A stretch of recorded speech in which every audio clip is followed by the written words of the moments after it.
పెళ్ళికి ముందు నేను అందరిలాగానే మామ్స్ లిటిల్ ప్రిన్సెస్నే. ఎందుకంటే తిన్న ప్లేట్ కూడా పక్కన పెట్టేదాన్ని కాదనమాట. కోర్స్ ఇప్పుడు కూడా అంతే. మా ఇంటికి వెళ్తే ఒక చిన్న పని కూడా చేయను. ఇంకా దూక్ష వచ్చాకైతే మా ఇంటికి వెళ్తే మా తమ్ముడు, మా అమ్మ, మా నాన్న ఇంతమంది ఉండగా నేను ఎందుకు చెప్పండి దూక్షగాని చూసుకోవడానికి. ఇంకా నాకైతే ఫుల్ రెస్ట్ అనమాట. మా అమ్మ అప్పుడప్పుడు అంటూ ఉంటుంది, అక్కడైతే అన్ని పనులు చేస్తావు, ఇక్కడికి వస్తే ఒక్క పని కూడా చేయవేంటని. ఏంటో కానీ పుట్టింటికి వెళ్తే అదొక తెలియని ఫ్రీడమ్ వచ్చేసింది కదా, చెయ్యాలి అనే అసలు అనిపించదు.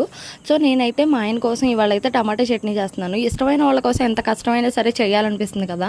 మా హస్బెండ్ డ్రైవింగ్ ఫీల్డ్ కాబట్టి మ్యాక్సిమం 80% ఫుడ్ అయితే బయటే తినేస్తాడు. ఇంకా మిగతా 20% కూడా తను ఉన్నప్పుడు ఇంట్లో చేయకపోతే ఎట్లా చెప్పండి. నా కోసం అనే చెప్పి పెళ్ళయ్యాకైతే చాలా వంటలే నేర్చుకున్నాను. ఏవైనా తెలియకపోతే అమ్మని అడుగుతాను, లేకపోతే యూట్యూబ్లో సెర్చ్ చేసి అయితే చూస్తాను.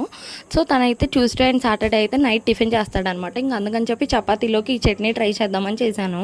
అయితే దూక్షను చూసుకుంటూ వంట చేయడం అయితే చాలా పెద్ద టాస్కే, అయినా పర్లేదని చెప్పి మా ఆయన కోసం అయితే ఇష్టంగా చేస్తాను అనమాట, కొంచెం కష్టమైనా సరే. సో ఈ చట్నీ అయితే ఎవరైనా ట్రై చేయకపోతే ఎప్పుడు టమాటా పచ్చిమిర్చి కాకుండా ఇట్లా ఎండుమిర్చితో అయితే ట్రై చేయండి. చాలా సింపులే. ఇంకా రెసిపీ విషయాలకు వచ్చేస్తే అయితే ఎండుమిర్చి, కరివేపాకు, ధనియాలు, జీరా మంచిగా వేయించుకున్న తర్వాత టమాటా మగ్గించుకొని రెండు మంచిగా ఇట్లా మిక్సీలో పట్టేసుకున్న తర్వాత పోపు పెట్టేసుకొని ఇట్లా స్టోర్ చేసుకుంటే 1 వీక్ అయినా వచ్చింది అనమాట. వీడియో నచ్చినట్లయితే చిన్న లైక్ ఇచ్చి సబ్స్క్రైబ్.